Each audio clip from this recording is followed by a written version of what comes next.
ठीक है, यदि कोई होगा मान लो इसमें जो छत्तीसगढ़ के लिए ही ज्वाइन किया है, तो वो भी थोड़ा सा कुछ 10-15 मिनट, क्योंकि मुझे थोड़ा एडीआई वालों को एक स्ट्रैटेजी आज से जो स्टार्ट हो रहा है।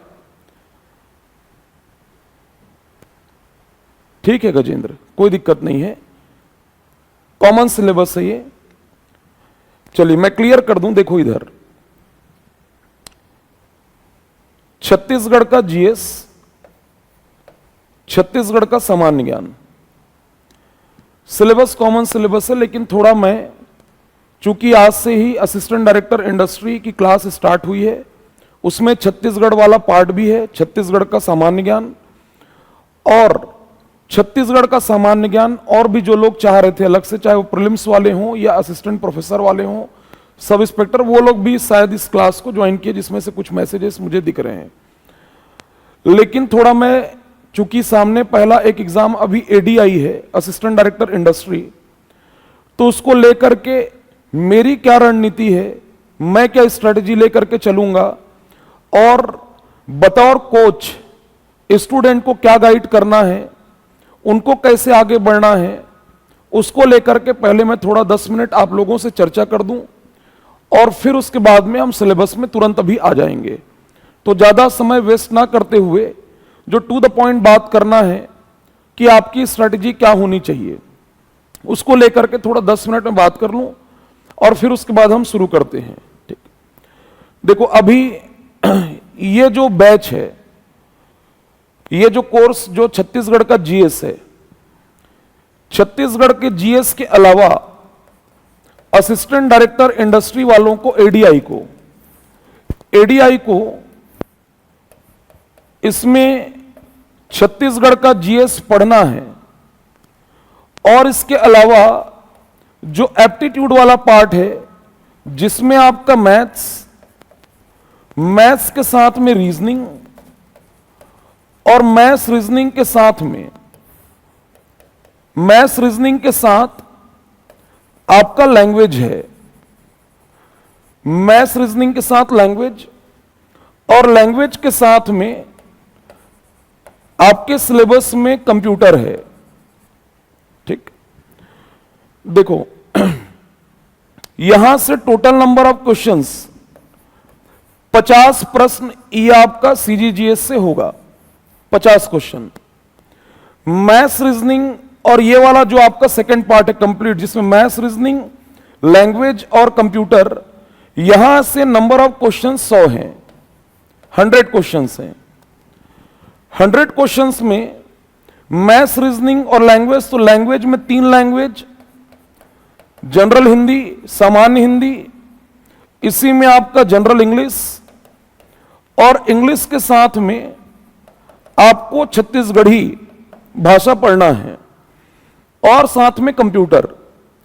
तो संभवतः जो मुझे लग रहा है कि आप ये माने कि मैथ्स और रीजनिंग साथ में लैंग्वेज, कंप्यूटर, ये तो क्लियर है कि 50 क्वेश्चन होगा, लेकिन यहां पर यह क्लियर नहीं है कि कहां से कितना प्रश्न आएगा। संभवतः आप ये एक अनुमान लगा सकते हैं, पिछला जो एडीआई हुआ और अभी जो एडीआई हुआ मतलब होगा, उसमें पहले जो हुआ था 2016 में जो पेपर हुआ, 15 की वैकेंसी थी, 16 में पेपर हुआ था, उसमें मैथ्स रीजनिंग से क्वेश्चंस ज्यादा थे और लैंग्वेज सेक्शन से क्वेश्चंस कम थे। लेकिन आप ये मानिए कि एटलीस्ट 60 क्वेश्चन, 60 प्रश्न ये मैथ्स और रीजनिंग, और 40 क्वेश्चंस जो है वो लैंग्वेज और कंप्यूटर से हो सकता है। 10, 10, 10 और 10, या फिर 15, 5, 5 और 5, या फिर 15, 10, 5 और 5, मतलब 30-40 प्रश्न का वेटेज यहां से जाएगा। और आप एडीआई दें या किसी भी वनडे एग्जाम को आप दें, वनडे एग्जाम में एक सिंगल क्वेश्चन तय करता है सिलेक्शन को। मतलब बतौर एस्पिरेंट आपको एक सिंगल क्वेश्चन के लिए फाइट करना है। कोई इंपॉर्टेंट नहीं, कोई ऐसा अपना जोन बना करके नहीं पढ़ना है। आपको पूरा सिलेबस पढ़ना है और सिलेबस को एक स्ट्रेटजी के साथ में, सटीक रणनीति के साथ में आपको सिलेबस को पढ़ना है। तो ये चाहे वो आपका अभी छत्तीसगढ़ के जीएस की मैं बात करूं जो मेरा पार्ट है, या प्रेम सर मैथ्स रीजनिंग पढ़ाएंगे, लैंग्वेज में राठौर सर पढ़ाएंगे, फिर उसके अलावा चावला सर पढ़ाएंगे इंग्लिश को, कंप्यूटर को आशीष सर, ये सब मंझे हुए लोग हैं। मंझे हुए लोग तो ये कोई व्यापम के एक्सपर्ट लोग नहीं हैं, ये सब वही लोग हैं जो सीजीपीएससी के एक्सपर्ट हैं। व्यापम का एक्सपर्टाइजेशन अलग होता है, सीजीपीएससी का एक्सपर्टाइजेशन अलग होता है। आप उन लोगों से पढ़ रहे हैं जो सीजीपीएससी का एक्सपर्टाइजेशन रखते हैं और जो 12-12, 15-15 साल से यही काम कर रहे हैं, जिनका एक सूत्री काम केवल सीजीपीएससी को डील करना है, जो अपने सब्जेक्ट को अच्छे से समझते हैं, सीजीपीएससी के नेचर को समझते हैं, उसके पैटर्न को समझते हैं, जोन को समझते हैं कि कहां से कितना क्वेश्चन कैसे बैठना चाहिए। उसी के तर्ज पर यह बैच आपका है, जिसमें मैं यदि अपने छत्तीसगढ़ जीएस की बात करूं तो अभी जो एडीआई के लिए छत्तीसगढ़ ज्वाइन किया हो वो, या जो एपी के लिए किसी भी चीज के लिए छत्तीसगढ़ का जीएस अभी पढ़ेगा वो, मेरा ये जो सिलेबस है ये 108 दिन का है। मतलब मैं जो प्लानर बनाया हूं, ये प्लानर आपको प्रोवाइड भी हो जाएगा। ये टोटल 108 दिन का होगा, जिसमें पंचायती राज नगरीय निकाय जो अंसारी सर आपको पढ़ाएंगे, जो पंचायती राज और म्युनिसिपल कॉरपोरेशन या अर्बन बॉडी जो पढ़ाएंगे, वो पोर्शन उनके पढ़ाने, वो जो पढ़ाएंगे उसका टाइमिंग, उसके नंबर ऑफ आवर वो अलग छोड़ के बोल रहा हूं, वो पढ़ाएंगे, वो ये 108 दिन में शामिल नहीं है। 108 दिन सिर्फ मुझे लगेगा, जो मैं छत्तीसगढ़ का जीएस आपका फिनिश करूंगा। तो जो एपी के लिए भी मुझे ज्वाइन किया होगा आज, या किसी और एग्जाम के लिए भी ज्वाइन किया होगा, लेकिन मेरा टारगेट इस बैच में एडीआई होगा। मैं असिस्टेंट डायरेक्टर इंडस्ट्री को ध्यान में रखकर, कंटेंट तो सेम है लेकिन उनको ध्यान में रख करके मैं अपना सिलेबस कंप्लीट करूंगा, यह मैं पहले क्लियर कर देता हूं। तो जो लोग किसी और एग्जाम के लिए भी तैयारी कर रहे हैं वो भी अपना प्रिपरेशन एडवांस में कर लेंगे। मेरा जो अपना सिलेबस है छत्तीसगढ़ के जीएस का, ये एडीआई को फोकस करके ही मैं इसको कंप्लीट करूंगा। तो जितना डेप्थ आपको एग्जाम के लिए चाहिए, चाहे वो एडीआई के लिए हो या किसी के लिए भी आप प्रिपेयर कर रहे हो, चूंकि ये 9 बजे वाला बैच पहली बार बना रहा हूं और इस एग्जाम का, सीजीपीएससी के एग्जाम का जो डिमांड है कि जिस तरीके से वन डे एग्जाम में क्वेश्चन पूछता है, इसको उसी तरीके से मैं निभाऊंगा।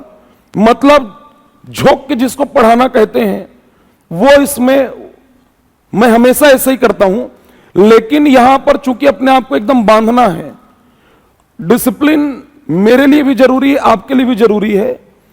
मैं इस पोर्शन को 22 जून के लगभग एक आध 2 दिन ऊपर नीचे नहीं कहूंगा मैं, एक आध 2 दिन प्लस माइनस ये मैं नहीं कहूंगा, लेकिन 22 जून ये लास्ट मैं अपने प्लानर में बनाया हूं कि 22 जून को मैं छत्तीसगढ़ का जीएस ये फिनिश करके दूंगा। और यही एडीआई वालों के लिए इधर के पोर्शन भी, मतलब कंप्लीट सिलेबस आपका 22 जून के लगभग ये कंप्लीट हो जाएगा, ताकि 12-15 दिन का समय आपको और रिवीजन के लिए मिले। क्लियर हो रहा है? ये एडीआई के लिए है। वरुणेंद्र एक बार बंद करके ना वापस चालू कर लो तो वो क्लियर हो जाएगा। ठीक है? ये मेरी स्ट्रैटेजी है। आपको सिर्फ यह ध्यान रखना है कि कंटेंट जो भी मैं डील करूंगा, दूसरे दिन जब मैं क्लास में आऊं, उस कंटेंट को प्रॉपर आपको अच्छे से, उस कंटेंट में आपका कमांड बन जाना चाहिए। बाकी तो एग्जाम के समय अभी से ज्यादा कुछ कहना उचित नहीं होगा। एग्जाम जब आप बैठोगे, अपीयर होगे, तब आपको समझ आएगा कि छत्तीसगढ़ के जीएस से आपसे कितना प्रश्न लगेगा और काफी बेहतर आप करेंगे। यह मैं इस चीज के लिए आश्वस्त करता हूं, बशर्ते मेरे कंटेंट पे काम हो जाए। तो जितने मजबूती से मैं हिस्ट्री पढ़ाऊंगा उतने ही मजबूती से मैं ज्योग्राफी पढ़ाऊंगा, उतने ही मजबूती से मैं tribes, art and culture, survey, budget, current affair, flagship schemes, मतलब हर पोर्शन पे छत्तीसगढ़ के जीएस के सिलेबस में जितना भी आपका टॉपिक है वो उतने ही मजबूती से आप पाओगे जो एक एस्पिरेंट को एग्जाम के लिए चाहिए। किताब वगैरह अभी किसी चीज की आवश्यकता नहीं है, मैं जितना आपको कंटेंट दूंगा पहले उसमें आपको पुख्ता होना है। ठीक,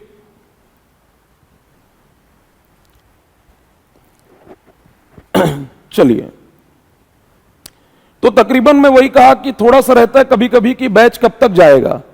22 तारीख तक जाएगा, सिर्फ होली के दिन की छुट्टी है, सिर्फ 14 तारीख भर छुट्टी है, बाकी एक दिन गाड़ी नहीं रुकेगी। सुपर फास्ट है, सुपर फास्ट मतलब दिन के लिए ना, संडे भी जो है वो क्लासेस लगेंगी।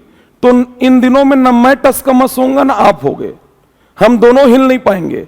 आप तो बतौर एस्पिरेंट, मैं बतौर टीचर, मतलब हमें एक दिन भी नांगा नहीं करना है। 14 तारीख सिर्फ होली के दिन, उसमें भी ऐसा है कि मैं 14 को भी क्लास ले सकता हूं, क्योंकि मेरी होली गुलाल वाली होली होती है, मैं ज्यादा होली खेलता नहीं हूं। तो शाम की क्लास है तो मैं आसानी से ले सकता हूं। हाँ, संडे का जो शेड्यूल होगा वो रात को ना हो करके, हो सकता है कि संडे के शेड्यूल में कुछ आपको प्लस माइनस हो। संडे की क्लासेस का जो शेड्यूल होगा वो आपको पहले से बता दिया जाएगा कि इस समय पर क्लास रहेगा। ठीक, तो क्लासेस जो मिलेंगी, कंटेंट जो भी होगा, वहां पर आपके कोर्स में ही, आपके ऐप में ही, वहां पर आपको प्रैक्टिस सेट मिलेगा।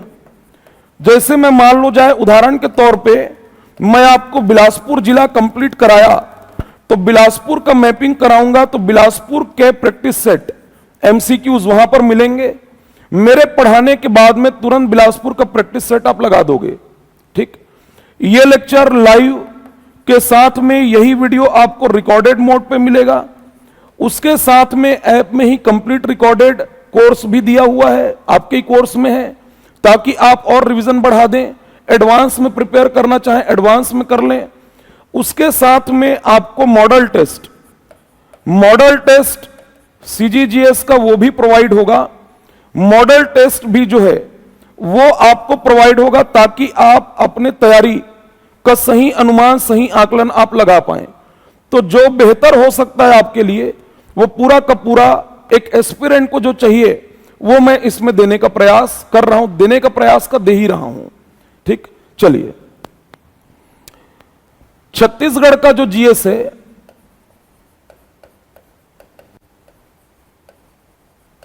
छत्तीसगढ़ का जो जीएस है, छत्तीसगढ़ का जीएस हम लोग, क्योंकि प्रश्नों का इस तरह वैसा आ रहा है ना कि उसको सामान्य ज्ञान कहना उचित नहीं होगा। एक्चुअल में वो सामान्य अध्ययन के जैसा प्रश्न आ रहा है, इसलिए छत्तीसगढ़ जीएस कह देते हैं। अब इसमें छत्तीसगढ़ के जीएस में आपका 50 क्वेश्चन, 50 प्रश्न यहां से आना है। हर प्रश्न पे 2 नंबर है, 2 नंबर है। टोटल नंबर ऑफ जो मार्क्स हैं वो यहां से 100 मार्क्स का आएगा। कितना आएगा? 100 मार्क्स। ये ध्यान रखिएगा, इसमें एक हमें छत्तीसगढ़ का भूगोल, छत्तीसगढ़ का ज्योग्राफी पढ़ना है, इसमें हमें छत्तीसगढ़ का इतिहास, हिस्ट्री पढ़ना है, इसमें हमें छत्तीसगढ़ का इकोनॉमी, अर्थव्यवस्था पढ़ना है, और इसी जगह पर हमें छत्तीसगढ़ का इकोनॉमी सर्वे 24-25 का जो सर्वे अभी लेटेस्ट सर्वे है वो पढ़ना है। और यहां से प्रश्न आता है, जो डेटा वाले क्वेश्चंस होते हैं वो आते हैं। साथ में इसी जगह पर हमें बजट 25-26 पढ़ना है। उसके अलावा हमें छत्तीसगढ़ की जनजाति, ट्राइब्स, छत्तीसगढ़ का आर्ट एंड कल्चर, कला संस्कृति, कला संस्कृति के बाद में पूरा छत्तीसगढ़ का एडमिनिस्ट्रेशन, इसके अलावा एडमिनिस्ट्रेशन के बाद हमें पंचायती राज, और पंचायती राज के साथ में म्युनिसिपल कॉरपोरेशन, पंचायती राज के साथ में आपको छत्तीसगढ़ के साहित्यकार के साथ में आपको छत्तीसगढ़ की बोली, भाषा, जनौला, हाना, ये सब पढ़ना है। फिर उसके बाद में छत्तीसगढ़ शासन के जो फ्लैगशिप स्कीम्स हैं, वो फ्लैगशिप स्कीम्स जो महत्वपूर्ण योजना है वो पढ़ना है। छत्तीसगढ़ का करंट अफेयर्स और साथ में स्पोर्ट्स, इन चीजों को आपको पढ़ना है। ये आपका सिलेबस है, ये आपका सिलेबस है जो आपको पढ़ना है। और ये पूरे सिलेबस का प्री रिक्वेस्टिज है। इस पूरे सिलेबस का एक प्री रिक्वेस्टिज है कि हमें इस सिलेबस को पढ़ने के पहले हमें पहले छत्तीसगढ़ का मैपिंग करना होगा। छत्तीसगढ़ के मैपिंग को पहले पढ़ना होगा, तो एकदम अपडेटेड मैपिंग, जिससे मैपिंग से आप ये मानो कि फाइनल एग्जाम में 8 to 10 क्वेश्चंस मिनिमम, 8 से 10 प्रश्न जो है ये आपको फाइनल एग्जाम में सिर्फ मैपिंग से मिल जाएगा। और मैपिंग जितना ज्यादा मजबूत होगा, आपका इस सिलेबस में उतना बेहतर कमांड बनेगा। जितना बेहतरीन मैपिंग होगा, आपको उतने अच्छे से ही ज्योग्राफी समझ आएगा, ये क्लियर होगा, इसका फाउंडेशन अच्छा बना होगा, हिस्ट्री समझ में आएगा। ये क्लियर होगा तो कई जगह पर सर्वे में इसकी जरूरत पड़ेगी। पूरा ट्राइब्स, आर्ट एंड कल्चर, पूरा का पूरा एडमिनिस्ट्रेशन, ये पूरा हमारा कोर्स मॉड्यूल ही ये मैपिंग पर बेस्ड है। प्रश्न जो फाइनल एग्जाम में देगा वो तो देगा ही, लेकिन पूरे सिलेबस का फाउंडेशन बना देगा। तो हमें एकदम बेसिक और एकदम एडवांस में जाने में दिक्कत नहीं होगा। ये हमेशा याद रखना, एग्जाम जो निकाला जाता है, आप किसी भी कॉम्पिटिटिव एग्जाम को दें, पेपर जो निकाला जाता है वो हमेशा बेसिक्स पर निकाला जाता है। मतलब वो प्रश्न 50 में जो बेसिक्स पर हो, जो 30-35 क्वेश्चन जो आएगा, वो प्रश्न आपसे पूरा बनना चाहिए, टस का मस नहीं होना चाहिए। और फिर जो हाईफाई क्वेश्चन जो आते हैं, जो तकरीबन 15 से 20 के लगभग होते हैं, वो क्वेश्चन पर भी हम काम करेंगे। तो अभी मैं कहा ना कि ज्यादा कुछ कहना उचित नहीं होगा, लेकिन मैं 90-95% के अराउंड आपसे प्रश्न फाइनल के लिए लगवा दूंगा। मैं जो मेरा अब तक, क्योंकि मेरा यही काम रहा है ना, इस सिलेबस को अच्छे से मैं समझता हूं, इसीलिए इस बैच को मैं चालू किया हूं। वो कोई भी काम जिसे मैं ना कर पाऊं, मैं नहीं करता हूं, चूंकि ये मुझे पता है कि इसमें मैं आपका परफॉर्मेंस निकलवा दूंगा, आपको बेहतर यहां से करवा दूंगा मैं, ये मुझे पता है। इसीलिए जो है इस बैच को मैं शुरू किया हूं। अब 50 में से बेहतर करने के लिए आज के डेट में जो कंपटीशन है, आप ये समझिएगा, यदि हम 4 आवर 4 घंटा यदि हम दे रहे हैं, तब जाकर के हमसे एक क्वेश्चन तैयार होगा। एक क्वेश्चन के लिए हमें 4 घंटा पढ़ना है।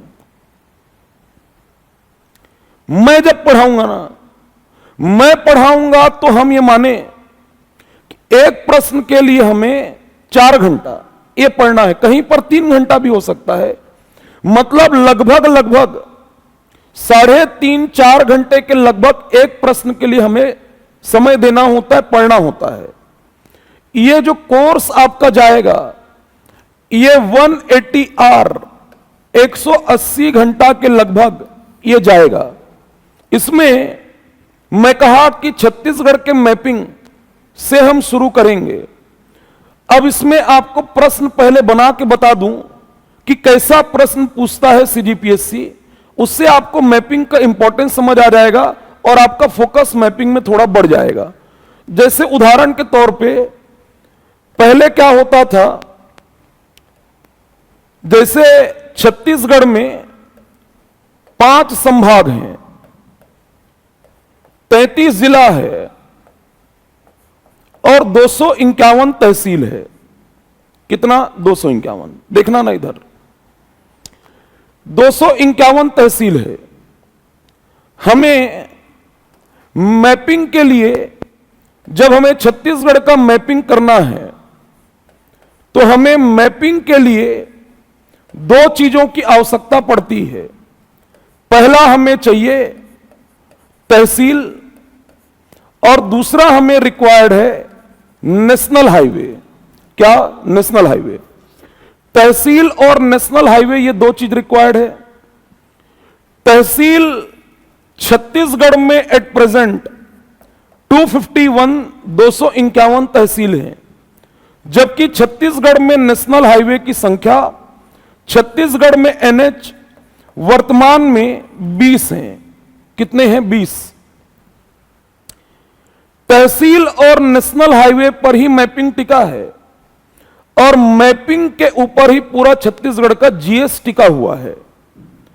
अब मैं आपसे कहा कि तहसील 251, और मैं आपसे यह कह रहा हूं कि हमें तहसील पर काम करना सीखना है मैपिंग में, जहां से फाइनल एग्जाम में प्रश्न आएगा।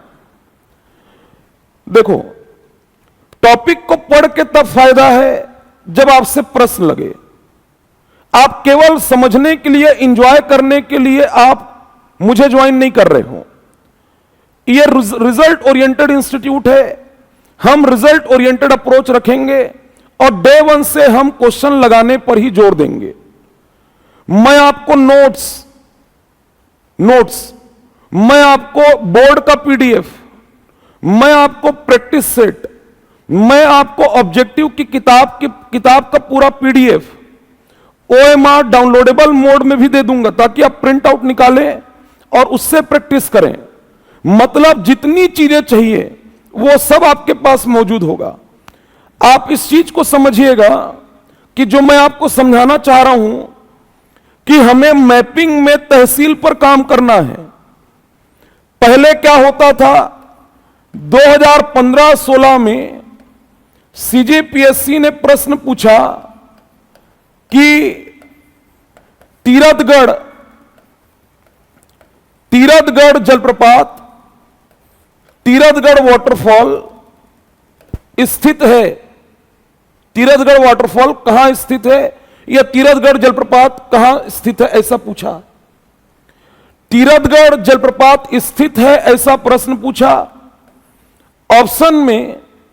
ऑप्शन में सीजीपीएससी ने ऑप्शन दिया कांकेर, ध्यान सुनना ना, ऑप्शन दिया बस्तर,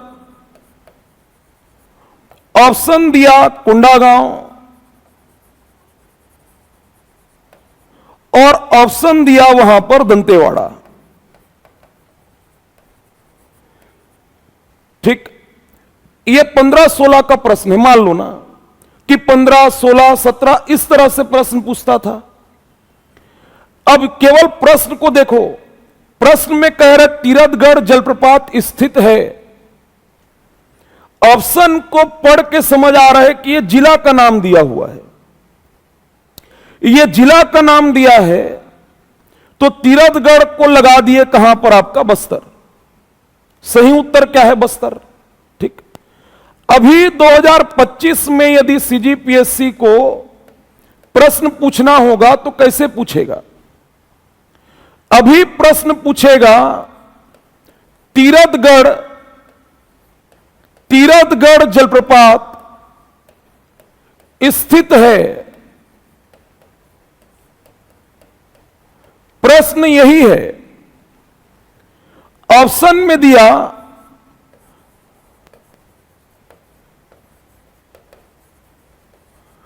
लोहांडीगुड़ा, ऑप्शन में दिया बस्तर, ऑप्शन में दिया बकावंड, और ऑप्शन में दिया दरभा। ये 4 ऑप्शन दिया।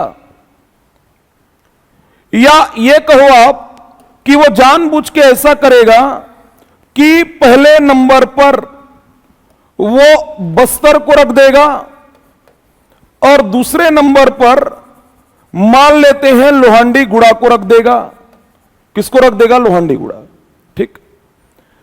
प्रश्न पहले भी वही पूछ रहा था, प्रश्न अभी भी वही पूछ रहा है। सीजीपीएससी के प्रश्न में अंतर जो है वो नहीं है, प्रश्न वही है। आज से 10 साल पहले, 8 साल पहले भी प्रश्न वही था, अभी भी प्रश्न वही होगा, लेकिन ऑप्शन बदल दिया गया। यहां पर ऑप्शन को पढ़ने के बाद समझ आ रहा है कि यह जिला पूछ रहा है। यहां पर ऑप्शन को पढ़ने के बाद समझ आ रहा है कि यह तहसील पूछ रहा है। क्या पूछ रहा है? तहसील। ऑप्शन में चारों तहसील ये बस्तर जिले के ही तहसील हैं। ये चारों तहसील उसी बस्तर जिला का ही है। ऑप्शन पढ़ने के बाद समझ आ रहा है कि तहसील पूछा है। कुछ एस्पिरेंट ऐसे होंगे कि पहला ऑप्शन पढ़े बस्तर, लगा दिए बस्तर, बी सी डी में जाना ही उचित नहीं समझे, जबकि यहां पर वो पूरा तहसील ही दिया है। और यदि आप तहसील पे काम किए हैं तब तो आप लगा लेंगे, और नहीं तो चारों तहसील चूंकि बस्तर का ही है, कंफ्यूज हो जाएंगे। पढ़ा ही हूं तीरथगढ़ को करके कुछ भी लगाएंगे या बस्तर को लगाएंगे। और जो प्रॉपर तहसील पे काम किया है वही इस तरह के प्रश्न को सॉल्व करेगा। यदि तहसील पे काम किया है तो उसको क्लियर है कि तीरथगढ़ कहां पर है? दरभा में। तीरथगढ़ दरभा तहसील में पड़ता है। तो आपको यह प्रश्न लेकर के आगे सिलेबस को प्रोसीड करना, यह सिर्फ इसलिए समझा रहा हूं कि यह कंपटीशन का स्तर है ना। यहां यदि जिला पूछा तो जिला 33 है, 33, इसमें कंपटीशन कम है। जिला यदि पूछेगा तो, यदि तहसील पर प्रश्न पूछा तो तहसील 251 है। कंपटीशन यहां ज्यादा है कि यहां ज्यादा है? कंपटीशन यहां ज्यादा है। इसलिए आपको उस मतलब माइक्रो मैक्रो लेवल पर जाकर के स्टडी करना है, और यह नहीं कि ड्यूरेशन समय कम है कैसे होगा। इसीलिए तो मैं बैठा हूं ना। 8 दिन में आपका कॉन्फिडेंस इतना ला दूंगा ना कि आपको यह समझ आ जाएगा कि एग्जाम में निकाल दूंगा। 8 दिन में छत्तीसगढ़ को ऐसा पकड़ाऊंगा कि आपको यह समझ आ जाएगा कि एग्जाम मेरे से निकल जाएगा। बशर्ते मेरा एक ही टर्म्स एंड कंडीशन है कि मेरे कंटेंट को दूसरे दिन क्लास शुरू होने के पहले दिन के कंटेंट को एकदम पुख्ता करना है। केवल रीड करके नहीं छोड़ना है, आपको उसको लेकर के शब्दशः याद कर लेना है। कोई कहे रट रहा हूं, देखो क्या है, नॉलेज धरा का धरा रह जाएगा यदि वो रिजल्ट में कन्वर्ट नहीं हो पाया। मुझे आप चाहे जो सोचे, मैं सिर्फ एग्जाम में कैसे प्रश्न लगाऊं, कैसे अपने स्टूडेंट से क्वेश्चन लगवाऊं, मेरा फोकस डे 1 से वही है। जब से मैं टीचिंग शुरू किया हूं, मैं कंसेप्ट आपको पूरा दूंगा, लेकिन मेरा पूरा अप्रोच ये रिजल्ट ओरिएंटेड क्वेश्चन लगाने पे ही होता है। 8 से 10 दिन में पूरा गिरफ्त में आ जाएगा, वो पहले दूसरे दिन से ही आपको समझ आना शुरू हो जाएगा। बशर्ते आप मैं जो कहूं उस पर काम करते चलो। आपको जितना प्रैक्टिस सेट क्वेश्चंस जो भी अवेलेबल कराऊं उस पर महारत हासिल होना चाहिए। एक्यूरेसी बढ़ाना है, एक्यूरेसी बढ़ाना है। हमें कम से कम 10 में से 9 क्वेश्चन हमसे सही होना चाहिए, फिर देखो सिलेक्शन कैसे नहीं होगा। सेम यही चीज प्रेम सर आपको मैथ्स रीजनिंग पढ़ाने वाले बहुत मिलेंगे, लेकिन जोन ट्रेस कराना, जोन को बताना कि यहां से बैठेगा और आपके एडीआई में इस लेवल के प्रश्न आएंगे, यही चीज लैंग्वेज में, यही चीज कंप्यूटर में, वो पूरा ऐसा व्यवस्था बनाया हूं कि आपको कहीं पर टस का मस नहीं होने देंगे लोग, बशर्ते आप करें। ये क्वेश्चन समझ आ रहा है आप लोगों को जो मैं समझाना चाह रहा हूं कि कैसे क्वेश्चन पूछेगा, फिर आगे शुरू करें हम।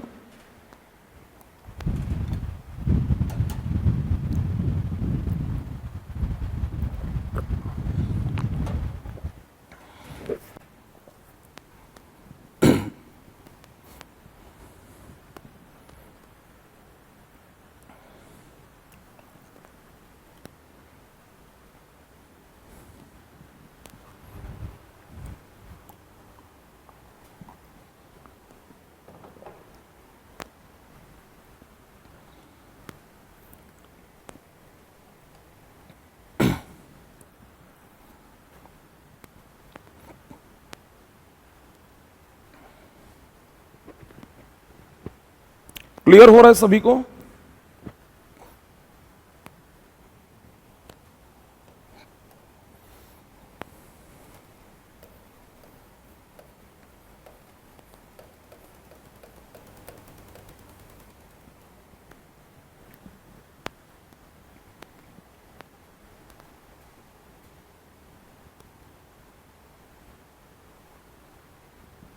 किसी को कुछ पूछना होगा ना तो मैं लास्ट में जब क्लास छोड़ूंगा उस दौरान आप चाहें तो उस दौरान पूछिएगा।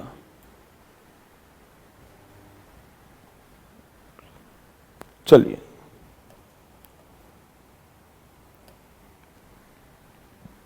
छत्तीसगढ़ का मैपिंग को शुरू कर रहे हैं आज से ही। और जैसा कि मैं कहा आपको कि सीजी मैपिंग के लिए एक हमें चाहिए तहसील और दूसरा हमें चाहिए नेशनल हाईवे। क्या चाहिए? National highway. तहसील और नेशनल हाईवे दो चीज चाहिए। तहसील में आपसे कहा कि 251 तहसील पे हमें काम करना है और नेशनल हाईवे हमें टोटल 20 नेशनल हाईवे पे काम करना है। कितने पर? 20 पर। अब तहसील में हम कैसे आए? पहले तो हमें छत्तीसगढ़ को पहले संभाग में बांटना होगा। हमें डिवीजन, फिर संभाग को जिला में, डिस्ट्रिक्ट में बांटना होगा और डिस्ट्रिक्ट को फिर हमें तहसील में बांटना होगा। और तहसील को यदि बांटना चाहें तो हम तहसील को बांट सकते हैं गांव में। किसमें बांट सकते हैं? गांव में। ठीक। अब राज्य जो है, स्टेट, प्रशासनिक दृष्टि से, एडमिनिस्ट्रेटिव पॉइंट ऑफ व्यू से राज्य को संभाग में, संभाग को जिला में, जिला को तहसील में और तहसील को गांव में बांटा जाता है। अभी वर्तमान में छत्तीसगढ़ में नंबर ऑफ डिवीजन 5 संभाग, इसके अंतर्गत 33 जिला और 33 जिला के अंतर्गत तहसील की संख्या 251 है और 251 तहसील में गांव की संख्या 20,260 है। 20,260। ठीक। यह भी ध्यान रखना कि कहीं कहीं पर आपको गांव की संख्या 20,551 भी पढ़ने मिल सकता है, लेकिन यहां पर जो डेटा मैं बता रहा हूं उसी डेटा को ही आप ध्यान रखोगे जो फाइनल एग्जाम में लिया जाएगा। तो गांव की संख्या 20,260 जो कि 251 तहसीलों में है और जिला जो है वो कितना है? 33। तो मैं तो आपसे यह कहा कि हमें मैपिंग के लिए तहसील रिक्वायर्ड है, लेकिन तहसील के लिए हमें पहले जिला में आना होगा और जिला के पहले हमें संभाग देखना होगा और संभाग, राज्य को संभाग में बांटते हुए जिला में आएंगे और फिर जिला को हम बांटेंगे किसमें? आपका तहसील में। यह जो व्यवस्था है जिसमें हमारा वर्तमान का पूरा एडमिनिस्ट्रेशन, वर्तमान का प्रशासन जिसमें रन कर रहा है छत्तीसगढ़ का, यह जो प्रशासन, यह जो पूरा एडमिनिस्ट्रेशन अभी का जो व्यवस्था है वो इसी सिस्टम में रन कर रहा है। डिवीजन, डिस्ट्रिक्ट, तहसील और गांव। क्लियर हो रहा है? यह व्यवस्था छत्तीसगढ़ में, यह व्यवस्था 1854 से लागू हुआ है। देखिए जो समझाना चाह रहा हूं ना, 1854 से 1854 से यह व्यवस्था लागू हुआ है, जिसे हम लोग तहसीलदारी व्यवस्था कहते हैं। तहसीलदारी व्यवस्था यह 1854 असल में 13 मार्च 1854 छत्तीसगढ़ में ब्रिटिश रूल लागू हुआ था। क्या लागू हुआ था? British rule. थोड़ा समझना ना, तभी मैपिंग में आ पाऊंगा, और यहां से प्रश्न आएगा फाइनल एग्जाम में, ध्यान रखना। ब्रिटिश रूल जो है यह 13 मार्च 1854 को लागू हुआ। जब लागू हुआ तो छत्तीसगढ़ में व्यवस्था लागू की गई तहसीलदारी। तहसीलदारी व्यवस्था यह लागू की गई अंग्रेजों के द्वारा, लेकिन इसके पहले का जो एपिसोड था वो एपिसोड अलग था। उसी को थोड़ा समझते हुए हमें आना है डिस्ट्रिक्ट फॉर्मेशन, जिलों के गठन पर। तो ये मैं कहा कि अंग्रेज जब आए, ब्रिटिशियर्स जब आए, तो ब्रिटिशियर्स के द्वारा अंग्रेज जो हैं यह व्यवस्था लेकर के आए तहसीलदारी। छत्तीसगढ़ में अंग्रेजों के पहले छत्तीसगढ़ में मराठा रूल था, मराठों ने शासन किया, और मराठा के पहले छत्तीसगढ़ में कलचुरियों ने शासन किया। तो कलचुरी देखो, समझना पड़ेगा ना थोड़ा, और यहां से प्रश्न भी आएगा। कलचुरी जिस समय थे तो कलचुरियों ने क्या किया था? छत्तीसगढ़ जो पूरा स्टेट है, पूरा राज्य, छत्तीसगढ़ को इन्होंने 2 हिस्से में बांटा। यहीं से आपको पूरा कंसेप्ट क्लियर होगा ना।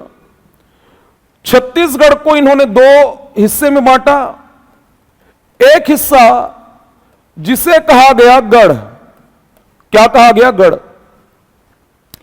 और दूसरा हिस्सा में इन्होंने बांटा जमींदारी। ये 2 हिस्सा कलचुरियों ने बनाया, गढ़ और जमींदारी। ये कलचुरियों की व्यवस्था थी, जो कि छत्तीसगढ़ में 1000 ईस्वी 1000 एडी से लेकर के पूरा का पूरा 1750 तक लगभग इसी व्यवस्था में कलचुरी रन किए। सामान्य शब्दों में कहूं तो कलचुरी चूंकि छत्तीसगढ़ में बाहर से आए थे, तो कलचुरी जब छत्तीसगढ़ में आए तो उन्होंने अपने कंट्रोल में कुछ क्षेत्र को रखा, और जो पहले से यहां पर लोकल, जो यहां के आदिवासी थे, या जो भी छत्तीसगढ़ में मूल रूप से पहले रह रहे थे, उनके लिए एक व्यवस्था बनाया, वो था जमींदारी, कि उस क्षेत्र में वही लोग राज करेंगे। उस जमींदारी क्षेत्र में जितने भी गांव होंगे, वो गांव जो है वो जमींदार को टैक्स पे करेगा। केवल जमींदार को, जो जमींदारी क्षेत्र का प्रमुख है, वो कलचुरी राजा को एक फिक्स टैक्स दे दिया करे, बाकी अपना इंटरनल मैटर खुद जो है सॉल्व करे। उसमें किसी प्रकार का कोई इंटरफेयर कलचुरियों का नहीं होगा। देखिए कहां पे आना चाह रहे हैं ना, थोड़ा भी बैकग्राउंड बना रहा हूं, और यह प्रश्न भी यहां से देगा। यह व्यवस्था लागू की है कौन? कलचुरी। और इस व्यवस्था को उन्होंने दिया गढ़ व्यवस्था नाम, इसीलिए नाम छत्तीसगढ़ का भी देखेंगे, छत्तीसगढ़ पड़ेगा। यह जो हिस्सा था छत्तीसगढ़ को इन्होंने जो 2 हिस्से में बांटा, एक को नाम दिया जमींदारी और दूसरा व्यवस्था गढ़, 2 हिस्से में बांट दिया। यहां का प्रमुख जमींदार है, इधर का प्रमुख जो है वो राजा है, कलचुरी है। यह जो गढ़ है, गढ़, इस गढ़ को कलचुरियों ने फिर बांटा। अपने नियंत्रण वाले क्षेत्र को, अपने कंट्रोल वाले क्षेत्र को कलचुरी फिर बांटे। आगे हम पढ़ेंगे इसको इतिहास में। गढ़ को इन्होंने बरहों में बांटा, और बरहों को इन्हीं के द्वारा गांव में बांटा गया। तो जैसे अभी राज्य में संभाग, संभाग में आपका जिला, जिला में तहसील, और तहसील में गांव होता है, वैसे ही कलचुरियों के नियंत्रण वाला क्षेत्र गढ़, गढ़ के अंदर बरहों और बरहों में गांव, ऐसा हुआ करता था।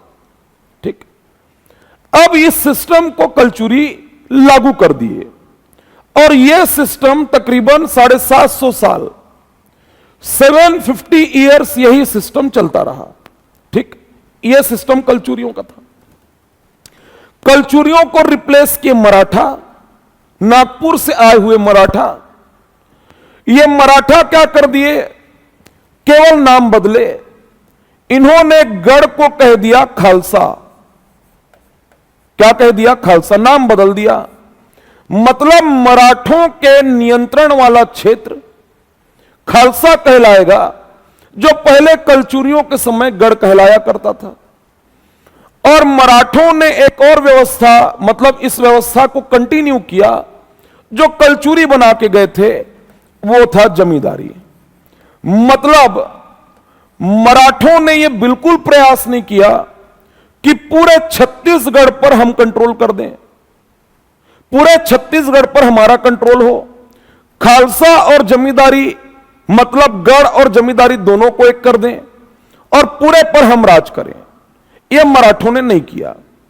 इसलिए नहीं किया क्योंकि मराठों के पास इतना हिम्मत नहीं था कि 750 साल की व्यवस्था को ये लोग एक झटके में समाप्त कर दें।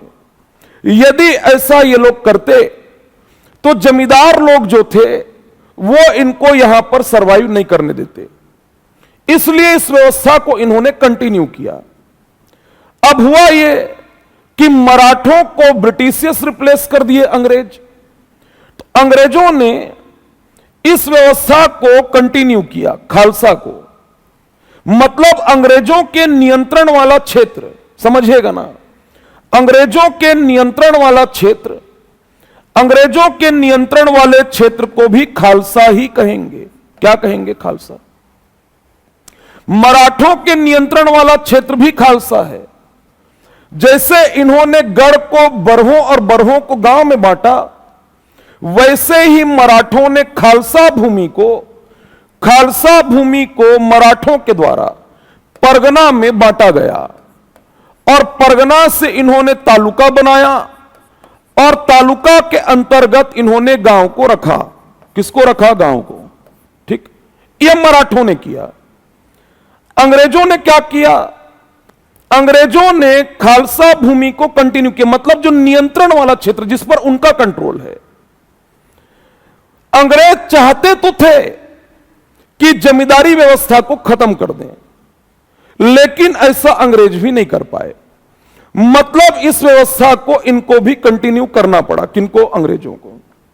लेकिन अंग्रेजों ने क्या किया, जो इनके नियंत्रण वाला जो खालसा क्षेत्र था, इस खालसा क्षेत्र को इन्होंने तहसील में बांटा। किसमें बांटा, तहसील। जैसे इन्होंने परगना में बांटा और परगना को तालुका में, तालुका को गांव में, अंग्रेजों ने खालसा को, जो इनके नियंत्रण वाला क्षेत्र था, उसको इन्होंने तहसील में बांटा और तहसील के अंतर्गत इन्होंने परगना के नीचे तालुका और गांव को रखा। लेकिन इस व्यवस्था को कंटिन्यू कर गए। कौन सी व्यवस्था को, जमींदारी। ठीक, तहसीलदारी व्यवस्था चूंकि अंग्रेजों की देन है और 1854 में 1854 में 1854 में छत्तीसगढ़ में 3 तहसील बनाए गए। 3 ब्रिटिश रूल लागू होने के बाद 3 सबसे जो पुराने तहसील है हमारे यहां के, उसमें एक आपका रायपुर, दूसरा आपका रतनपुर और रायपुर रतनपुर के बाद में धमतरी। आगे मैं लिखवा दूंगा, पहले केवल सुन लो ना आप। रायपुर, रतनपुर और धमतरी, ये 3 तहसील बांटा गया। कब, 1854। 55 में भी यही कंटिन्यू होगा ना। तो रायपुर, रतनपुर, धमतरी, ये किसमें बांटा गया, खालसा के अंदर ना। लेकिन इस व्यवस्था तो कंटिन्यू करना था। कौन सा, जमींदारी। हालांकि अंग्रेजों को यह व्यवस्था अभी परेशान करेगा। अब हुआ ये, अंग्रेज तो आ गए 54 में, लेकिन 54 में जैसे ब्रिटिश रूल लागू हुआ और जहां जहां पर ब्रिटिश रूल लागू हुआ था वहां वहां पर 1857 में क्रांति हो गई। 1857 में रिवोल्ट हुआ, 1857 क्रांति। तो 1857 की क्रांति जब हुई, जब रिवोल्ट हुआ, तो 1857 क्रांति में अंग्रेजों का पसीना छूट गया था। लड़ने के दौरान अंग्रेजों ने नहीं कहा कि हम अब नहीं सक पा रहे हैं, लेकिन बाद में अंग्रेजों ने लिखा कि हमारा बोरिया बिस्तर 1857 में यहां से भारत से बंद गया था। वो तो इन लोगों में यूनिटी नहीं थी, इसलिए जो है हम बच गए, नहीं तो 57 में हमारा बोरिया बिस्तर बंद चुका था। क्लियर हो रहा है? यह लिखा अंग्रेजों ने। लेकिन अंग्रेजों ने एक व्यवस्था को समझा कि 1857 की जो क्रांति हो रही है, उस क्रांति में मेजर रोल, खास करके छत्तीसगढ़ में जो विद्रोही, जो भारत के लोग थे जिन्होंने विद्रोह किया था, उसमें विद्रोहियों का साथ जिन लोगों ने दिया, विद्रोहियों का साथ कुछ जमींदारियां थीं, और जो बड़ी बड़ी जमींदारियां थीं, वहां के जमींदारों ने विद्रोहियों का साथ दे दिया था। किनके अगेंस्ट? ब्रिटिशर्स के, अंग्रेजों के। यह अंग्रेजों को चीज समझ में आ चुका था कि यदि हम जमींदारों पर कंट्रोल नहीं बनाए तो आज 57 की क्रांति जैसे हुई है वैसे ही एक समय के बाद में कभी भी और होगा और हमारा बोरिया बिस्तर बंधेगा। ठीक, अभी तक के जो मैं प्रश्न निकाला हूं, इसमें कई प्रश्न अभी तक निकल चुका है ना। अभी जो समझाना चाह रहा हूं अब वो देखिए। अब यह चीज अंग्रेजों को यह चीज समझ आ रहा था कि इन पर कंट्रोल बिठाना पड़ेगा। इसी बीच में क्या हुआ कि एक व्यवस्था 57 क्रांति के बाद 1854 में इन्होंने तहसील तो बना दिया, 3 तहसील बना दिए, 3 तहसील बना दिए ब्रिटिश रूल लागू होने के बाद। लेकिन 57 की क्रांति हो गई तो तहसील वाला जो हिस्सा था, मतलब इनके कंट्रोल वाला जो हिस्सा था, इसको तो अंग्रेज कंट्रोल कर गए, तहसील को। लेकिन ये लोग कंट्रोल नहीं कर पा रहे थे, किसको? जमींदारी को। जैसे उदाहरण के तौर पे रायपुर एक तहसील था और रायपुर तहसील से लगा हुआ एक जमींदारी सोना खान, बलौदा बाजार में।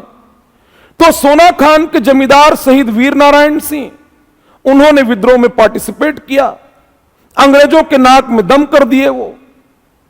तो ये समस्याएं अंग्रेजों को दिखाई दे रही थी कि जमींदारी क्षेत्र ही हमको परेशान कर रहा है। तो इन्होंने फिर कुछ फेरबदल किए। आगे हम पढ़ेंगे 2 नवंबर 1861 छत्तीसगढ़ में 3 जिला बनाया गया। कहां पर? छत्तीसगढ़। अभी जिला गठन पढ़ाऊंगा आपको। 3 जिला बनाया गया। एक जिला आपका रायपुर, रायपुर के बाद में बिलासपुर, और एक जिला बनाया गया संबलपुर। संबलपुर, यह 3 जिला बनाया गया। पहले संबलपुर ओडिशा का, पहले यह छत्तीसगढ़ में ही था। कैसे अलग हुआ आगे पढ़ेंगे हम प्रोसेस में। यह हुआ, लेकिन जमींदारी को कैसे करें? यह तो अपने नियंत्रण वाले क्षेत्र में यह सब काम कर रहे हैं, लेकिन जमींदारी पर इनका कंट्रोल नहीं बन पा रहा है। तो फिर 1857 रिपीट ना हो, इसको लेकर के 1862 में, 1862 में अंग्रेजों की डिप्लोमेसी का यह पार्ट था। 1862 में सर रिचर्ड टेम्पल को छत्तीसगढ़ भेजा गया। यह आया, और यह आने के बाद में इसको सर्वे के लिए भेजा गया था कि इसको कैसे सुधारें, कैसे कंट्रोल करें जमींदारों को। तो इसने एक तरकीब सुझाया। इसने कहा कि छत्तीसगढ़ में जितनी जमींदारियां हैं, जो बड़ी बड़ी जमींदारियां हैं, उनको अलग कर दो, उनको स्पेशल ट्रीट करो, उनको स्पेशल प्रिविलेज दो। यदि आप बड़ी बड़ी जमींदारियों को स्पेशल प्रिविलेज दोगे, उन पर आपका गिरफ्त होगा, और छोटी छोटी जमींदारियां ये अपने आप ही शांत हो जाएंगी। ये सुझाया, ये आया था 62 में, ब्रिटिश गवर्नमेंट को 64 में अपना रिपोर्ट सबमिट किया और इसी के रिपोर्ट को बेस बनाकर यह जैसा रिकमेंड किया था उसी के आधार पर 1865 में 1865 में ब्रिटिश सरकार के द्वारा छत्तीसगढ़ में 14 प्रिंसली स्टेट जिसे हिंदी में देसी रियासत कहते हैं, जमींदारी से 14 को रियासत का दर्जा दे दिया गया। जितनी जमींदारियां थीं उनमें से क्या बना दिया गया, मतलब वो जमींदारियां ही हैं लेकिन उनको रियासत कहा जाने लगा, प्रिंसली स्टेट। मतलब जो अंग्रेज थे वो अपने लिए एक ढाल, एक प्रोटेक्शन लेयर क्रिएट कर रहे थे कि कभी कुछ भी होगा इन्हीं को ढाल बनाया जाएगा, गोली खाना होगा यही लोग खाएंगे, इनको कैसे स्पेशल प्रिविलेज दें। तो अब जो जमींदारी का प्रमुख जो जमींदार कहला रहा था, अब वो रियासत का प्रमुख फ्यूडेटरी चीफ मतलब सामंती प्रमुख कहलाएगा। फिर से एक बार बोल रहा हूं, जमींदारी का प्रमुख जमींदार, लेकिन जो जमींदारी से रियासत बना उसका जो प्रमुख होगा वो फ्यूडेटरी चीफ सामंती प्रमुख होगा। मतलब सामंती प्रमुख का मतलब क्या, वो अपने क्षेत्र में माई बाप है, सर्वे सर्वा है, लेकिन उसका भी कोई माई बाप है, उस पर भी कोई कंट्रोल कर रहा है, यह होता है फ्यूडेटरी चीफ सामंती प्रमुख। और सामंती प्रमुख जो है ये रियासत के जो हेड थे उनको सामंती प्रमुख का दर्जा दिया गया। बाद में वही लोग राजा और बाद में महाराजा भी कहलाएंगे, वो भी आपको पढ़ाऊंगा। लेकिन ये डिप्लोमेसी अंग्रेजों की काम कर गई और इसी डिप्लोमेसी के चलते 1857 में जो इनको बाहर होना था ये फिर 90 साल सरवाइव कर गए और ये 1947 में बाहर होंगे। रियासत के लोगों के साथ अंग्रेजों का बैठना उठना, जो पहले धोती कुर्ता पहनने वाले जमींदार थे उनको पैंट शर्ट पहनाना, उन्हीं के पैसे पर घुड़सवारी करना, उन्हीं के पैसे पर महलों में रहना, अपने साथ उन राजाओं को, उन देसी रियासतों के प्रमुख को क्रिकेट खिलाना, शिकार पर ले जाना, साथ में बैठ के चाय पिलाना, यह सब करना शुरू कर दिए अंग्रेज। और जमींदारी से क्या बन गया आपका रियासत, यह ढाल था। लेकिन ये जो 14 रियासतें थीं, ये थोड़ा इसको समझिएगा। छत्तीसगढ़ में अभी वर्तमान में 5 संभाग हैं, 5 संभाग हैं छत्तीसगढ़ में। 5 संभाग में ऊपर का संभाग ये सरगुजा के नीचे बिलासपुर, दुर्ग, रायपुर और बस्तर। छत्तीसगढ़ में ये 5 संभाग हैं और 5 संभाग में ये बिलासपुर संभाग का एक रियासत ये रायगढ़ रियासत, एक रियासत रायगढ़ प्रिंसली स्टेट था रियासत, एक रियासत सारंगढ़,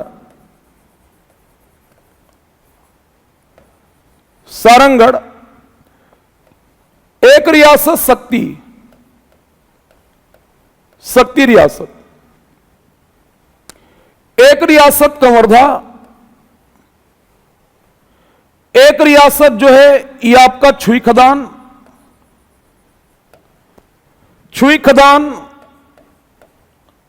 एक रियासत आपका खैरागढ़,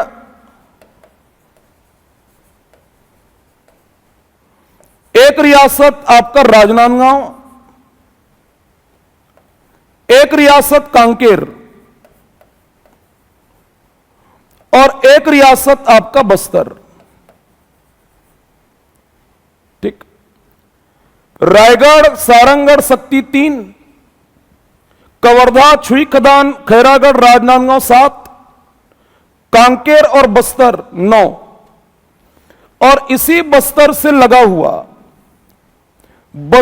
लगा हुआ 5 और रियासत था जिसे 1865 में रियासत का दर्जा दिया गया। 1865 तो 5 रियासत बस्तर से लगा हुआ और कौन कौन सा था? उन 5 रियासतों में जो बस्तर से लगा हुआ था उसमें से एक आपका कालाहांडी,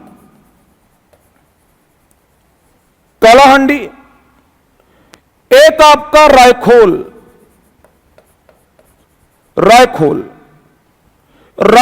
के बाद में एक आपका पटना के बाद में एक था बांबरा, और एक रियासत था सोनपुर। ये 14 रियासतें थीं। रायगढ़ सारंगगढ़, समझाना क्या चाह रहा हूं देखो ना, पूरा जिला गठन के लिए यहीं से बेस बनेगा। रायगढ़ सारंगगढ़ शक्ति, कवर्धा छुई खदान खैरागढ़ राजनांदगांव कांकेर बस्तर कालाहांडी रायखोल पटना बांबरा और सोनपुर, ये 14 रियासतें थीं।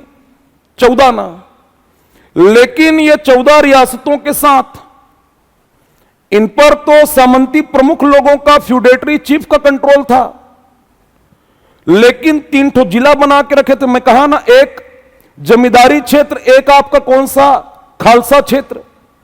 तो जमींदारी क्षेत्र में जमींदार तो हैं, उसमें से कुछ को जो है रियासत बना दिए, लेकिन वहां के प्रमुख तो सामंती हैं। लेकिन इसके अलावा जो इनके कंट्रोल वाला क्षेत्र था उसमें से एक जिला आपका रायपुर, ठीक, जो जिला था, एक आपका बिलासपुर डिस्ट्रिक्ट, और इधर छत्तीसगढ़ से लगा हुआ ओडिशा में संबलपुर, ठीक। ये 3 जिला 1865 में जब रियासत बनाया गया उस दौरान 3 जिला और 14 रियासतें थी छत्तीसगढ़ में। 3 जिला और 14 रियासत, ठीक। यह हमारी प्रशासनिक व्यवस्था थी। हुआ ये कि 1905 में 1905 में जब बंगाल का विभाजन हुआ तो 1905 में बंगाल विभाजन के दौरान कुछ फेरबदल हो गए, ज्योग्राफिकली भी और पॉलिटिकली भी, भौगोलिक और प्रशासनिक दोनों तरह के परिवर्तन हुए। 1905 में चूंकि संबलपुर उड़िया भाषी और बस्तर से लगी हुई ये 5 रियासतें भी उड़िया भाषी, तो एक ठो जिला और ये 5 रियासत ये बंगाल प्रोविंस, बंगाल प्रांत के ओडिशा राज्य को दे दिया गया, ठीक। इस 3 में से एक संबलपुर निकल गया और 14 में से 5 रियासतें निकल गई। कब? 1905। तो यदि बंगाल प्रांत, बंगाल में ही उड़ीसा आता था पहले, बंगाल प्रांत के उड़ीसा राज्य को उड़िया भाषी होने के कारण, क्योंकि लैंग्वेज को बेस बनाया गया, संबलपुर उधर चला गया। 1905 में 5 रियासतें अलग हो गई। तो जिसको हम दिए वहीं से हम लेंगे। बंगाल प्रांत के उड़ीसा राज्य को हमने दिया, बंगाल प्रांत के बिहार राज्य से हम 5 रियासत ले लेंगे, जिसको छोटा नागपुर प्रेसिडेंसी के प्रिंसली स्टेट्स कहते हैं। आगे पढ़ाऊंगा मैं।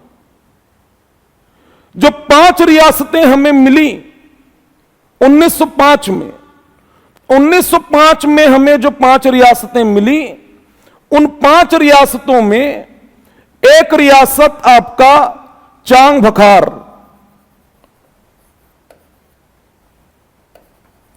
चांग बखार एक रियासत जो पहले कोरिया जिला में था, अभी आगे देखेंगे मैप में हम। एक आपका चांग बखार रियासत, एक आपका कोरिया रियासत, कोरिया। एक आपका सरगुजा रियासत, सरगुजा, सरगुजा रियासत। इसी सरगुजा से इधर लगा हुआ यह उदयपुर रियासत, उदयपुर। और यह बिल्कुल इधर यह आपका जसपुर रियासत। यह पहले बिहार में था, बंगाल प्रांत के बिहार राज्य में था। यह छत्तीसगढ़ का मुंडी है, मुंडी, सिर, सिर। और यह छत्तीसगढ़ का पांव है। छत्तीसगढ़ का सिर सरगुजा संभाग है और छत्तीसगढ़ का पांव बस्तर संभाग है। तो छत्तीसगढ़ का जो ये मुंडी है, मुंडी अभी जो दिखता है, यह सिर मुंडी 1905 में आया है।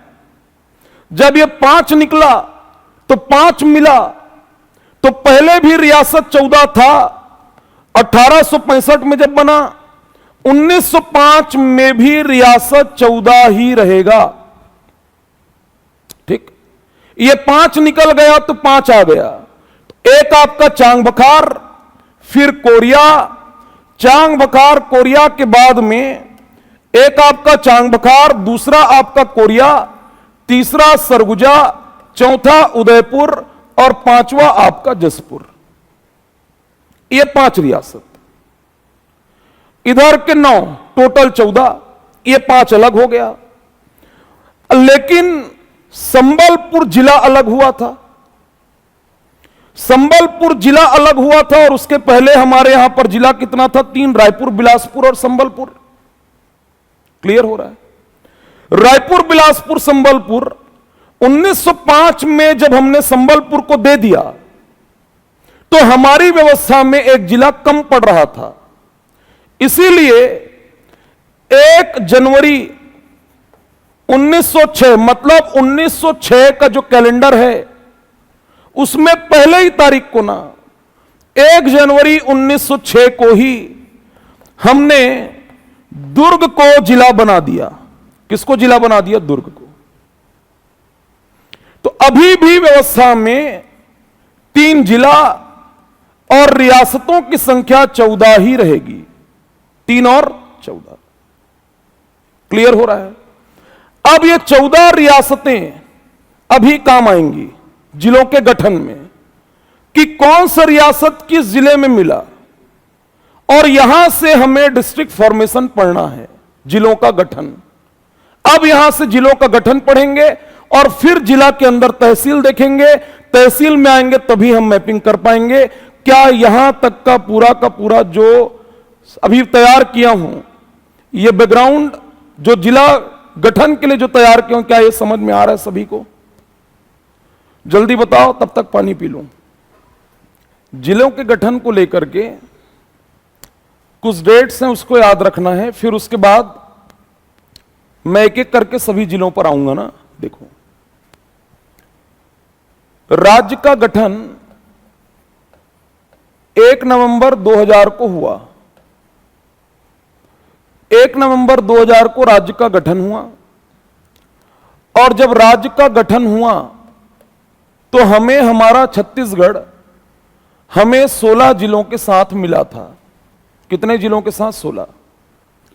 16 जिलों के साथ हमें मिला था। राज्य गठन के समय हमारे यहां पर जिलों की संख्या 16 थी। 16 जिलों में, तो यदि इसको सिस्टम के साथ समझोगे तो राज्य गठन के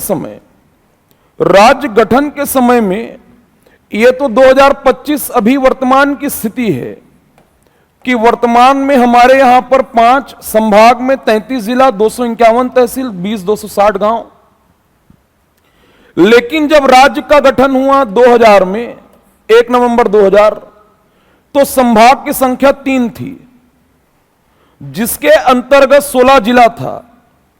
16 जिला में तहसील की संख्या जो है ये 10,971, सॉरी 96 तहसील, और 96 तहसील में गांव की संख्या जो है ये 10,971 था। ठीक। संभाग 3 राज्य गठन के समय 3 संभाग, 16 जिला, 96 तहसील और 10,971 गांव। 3 संभाग था, 3 संभाग में 3 जो संभाग था उसमें 3 संभाग में एक संभाग आपका बिलासपुर, और बिलासपुर के नीचे में रायपुर, और रायपुर के नीचे में बस्तर। यह 3 संभाग था। 3 संभाग में बिलासपुर, रायपुर, बस्तर था। बिलासपुर संभाग में 7 जिला था, 7। रायपुर संभाग में 6 जिला था, और बस्तर संभाग में जिलों की संख्या 3 थी। यह कब की स्थिति में? जब स्टेट फॉर्मेशन हुआ 1 नवंबर 2000, तब की स्थिति है।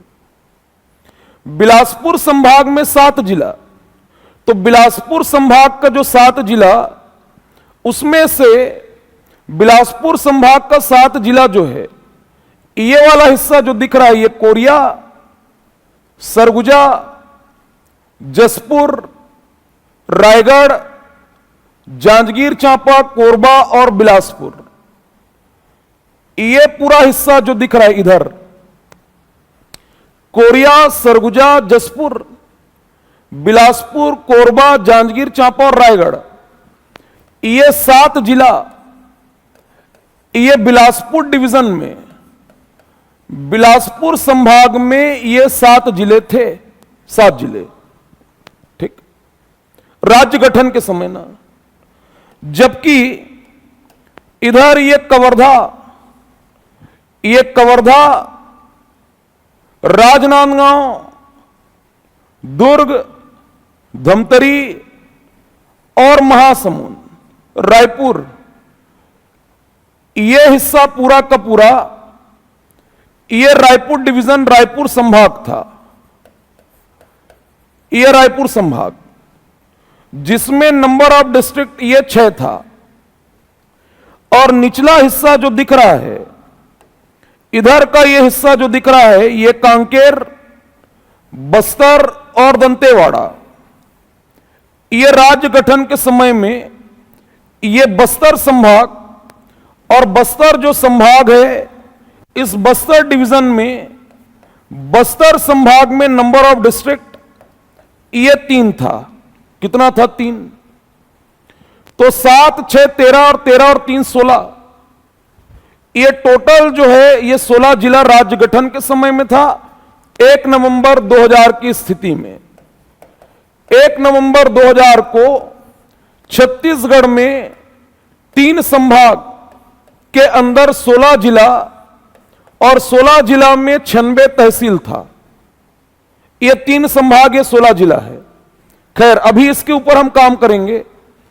अभी वर्तमान में जो है, अभी वर्तमान में एट प्रेजेंट यदि देखोगे तो आज की स्थिति में जो है, आज की स्थिति में 33 जिला है, लेकिन उस 33 के लिए हमें 16 को ही सेंटर बनाना पड़ेगा। ध्यान देना ना, राज्य गठन से यदि पहले जाओगे तो राज्य गठन से पहले आपको 1998 में जाना है।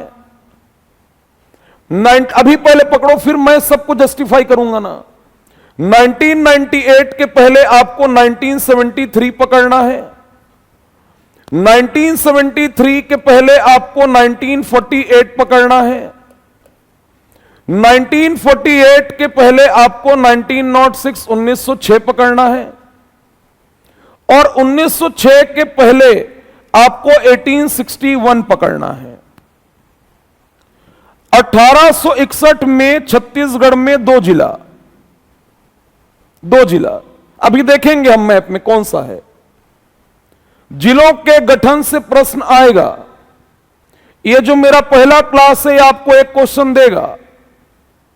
हम शतक तभी मार पाएंगे जब हम रन रन करके जोड़ेंगे, हर गेंद को खेलेंगे, हर गेंद पे सिंगल डबल निकालेंगे, तभी जाकर के मौका मिलने पर 4-6 पड़ेगा।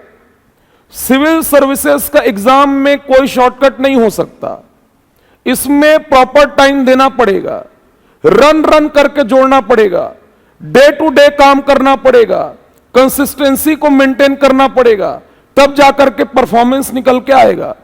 क्लियर हो रहा है? तो पहले एक एक चीज को जो पकड़ा रहा हूं पहले पकड़ो, उसके बाद उसको जस्टिफाई करूंगा मैं। 1861 में 2 जिला, 1906 में 1 जिला, 1948 में अभी हम देखेंगे 3 जिला 1948 में, 1973 में 1 जिला 1, 1998 में जिलों की संख्या 9, तो 2 जिला 1 जिला 3 और 3 6, 7 और 9 कितना आपका 16।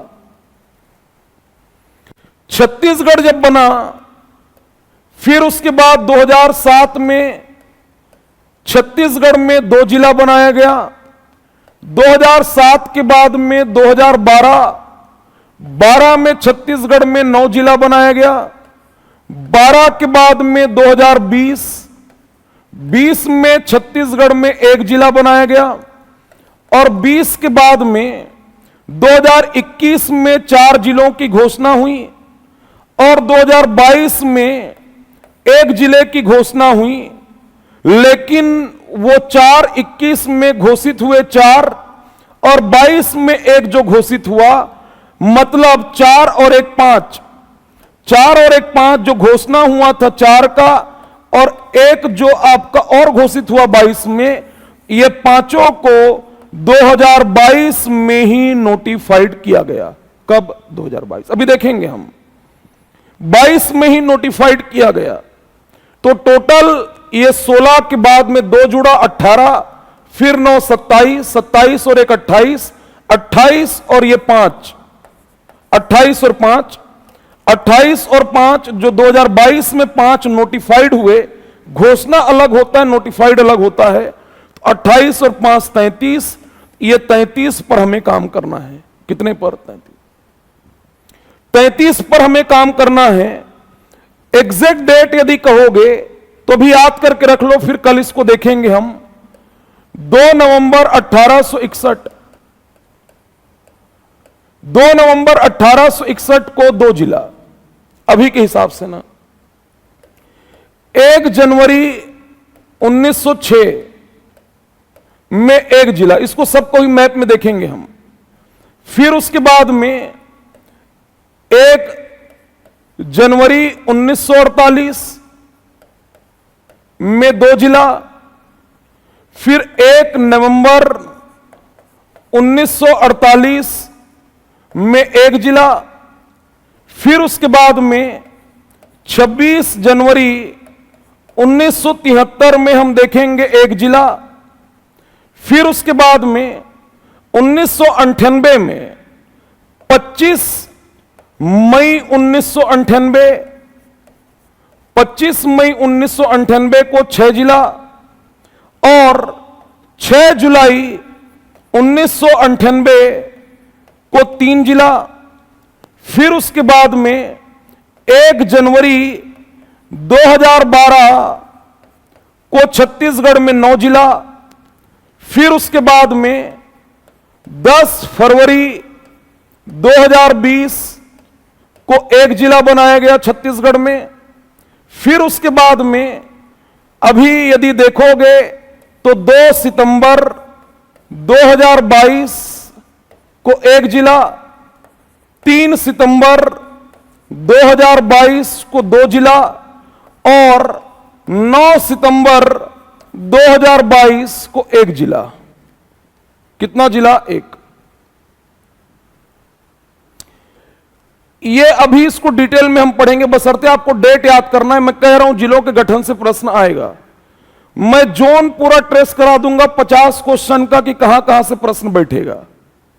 मैं जोन आपको बताऊंगा, मैं काम कराऊंगा। देखो, मैं प्रश्न लिख के नहीं दे सकता, पूरा पढ़ाने के बाद मैं ये लिख के नहीं दूंगा कि यही 50 क्वेश्चन है, ये आएगा, ऐसा नहीं बताऊंगा। क्या ऐसा मैं लिख के दे सकता हूं क्या कि 50 ही आएगा? मैं आपको 50 में जोन ट्रेस कराऊंगा और वैसा ही बैठेगा वो, प्लस माइनस 1-8% नहीं कहूंगा, 1% में भगवान नहीं हूं, लेकिन जोन ट्रेस जो कराऊंगा वहां से प्रश्न बैठेगा। अभी मैं आपको जिलों के गठन से कह रहा हूं, यहां से प्रश्न आता है।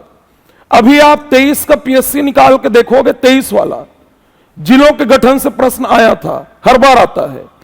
आपको केवल ईयर नहीं, आपको डेट के साथ याद रखना है। जैसे 1998 में 9 तो है, लेकिन उसमें 25 मई वाले में 6 कौन से हैं, और 6 जुलाई 1998 में 3 कौन सा है। 48 में 3 तो मैं आपको बोला कि 48 में 3 है, 48 में मैं आपसे कहा कि 48 में 3 है, लेकिन उसमें 3 में, उस 3 में मैं आपसे कहा कि 1 जनवरी को 2 है 1948 में, और 1 नवंबर 1948 को 1। इसको एक एक करके पूरा समझेंगे, इसको मैप में ही समझेंगे, पहले इसको नोट करो। अभी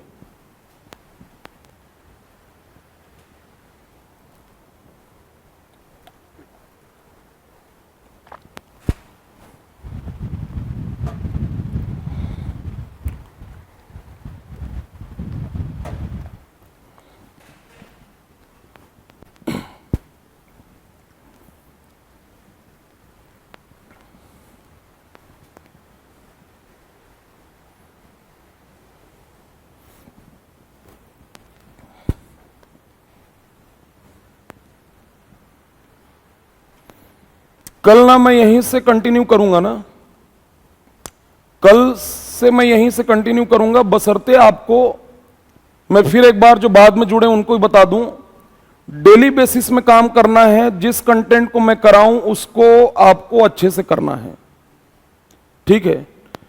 अभी विद इन अ वीक 5-7 दिन में आपको कॉन्फिडेंस आ जाएगा, क्वेश्चन आपसे बनना शुरू हो जाएगा, प्रश्न आपसे बनना शुरू हो जाएगा। तो जितने एडीआई वालों को खासकर कह दे रहा हूं कि आप जितने मजबूती से छत्तीसगढ़ को पढ़ेंगे, उतने ही मजबूती से आपको मैथ्स रीजनिंग, उतने ही मजबूती से लैंग्वेज। अभी 2 क्लास चला रहा हूं, 6:30 से 8:30 maths reasoning, half an hour का ब्रेक होगा, आधे घंटे का, ताकि आप डिनर उस दौरान कर लें। आधे घंटे का ब्रेक होगा जिस दौरान आप डिनर करेंगे, और 9 से फिर उसके बाद इधर छत्तीसगढ़ को पढ़ेंगे। आप मुझे समय में मत मानना, हो सकता है 10-15 मिनट ऊपर नीचे हो, कभी क्लास 11:15 तक भी चले, ठीक है। आप कोऑपरेट करोगे, मैं जान झोंक दूंगा, ठीक है। तो बेहतर तरीके से हर सेक्शन को परफॉर्म करना है। एक सिंगल क्वेश्चन के लिए आप फाइट करोगे, इस माइंडसेट में रहना है। एक सिंगल क्वेश्चन को लूज नहीं करना है। होली के बाद मैं आपको 3 क्लास दूंगा। एक लैंग्वेज कंपलसरी चलेगा, हिंदी, इंग्लिश, छत्तीसगढ़ी, कंप्यूटर, वो जो सेक्शन है वो एक चलता रहेगा। मैथ्स रीजनिंग ये चलेगा, और छत्तीसगढ़ ये चलेगा। तो क्लासेस 3 चलेंगी, अभी 2 चल रही हैं। क्लासेस होली के बाद में कितनी चलेंगी? 3 चलेंगी। मैं शेड्यूल पूरा बनाया हुआ हूं। लैंग्वेज अभी क्यों नहीं, आप मत चिंता करिए, हमारे पास 20 दिन 25 दिन में बेहतरीन तरीके से हिंदी, वैसे ही आपका अंग्रेजी, मतलब कहीं पर आपको कोई समस्या नहीं जाएगा। एडवांस में आप प्रिपेयर करोगे। यदि हां आपको और एडवांस में जाना है तो रिकॉर्डेड वीडियोस में आपको लेटेस्ट जो अभी हुआ था वो मैं आपको प्रोवाइड कर दिया हूं, ठीक। आज क्लास सभी को क्लियर है? किसी को कोई डाउट, कुछ मुझसे पूछना है किसी को भी? जल्दी 2 से 3 मिनट में बता दो, फिर उसके बाद कल हम यहीं से कंटिन्यू करेंगे। 3 महीना पहले निकालता है गजेंद्र, 3 से 4 महीना पहले निकालता है नोटिफिकेशन। एडवांस में प्रिपेयर करने में कोई प्रॉब्लम नहीं है। जितना पहले प्रिपरेशन रखोगे उतना ज्यादा रिवीजन उन दिनों में होगा, है ना।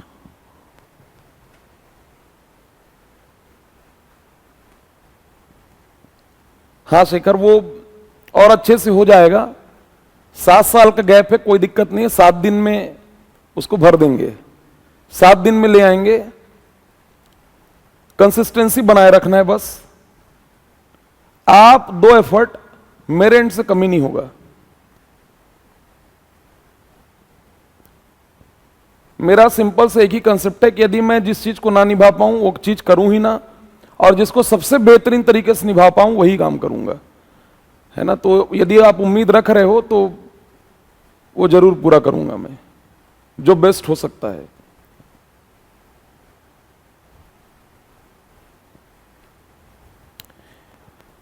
कैलेंडर कह रहे हैं आप?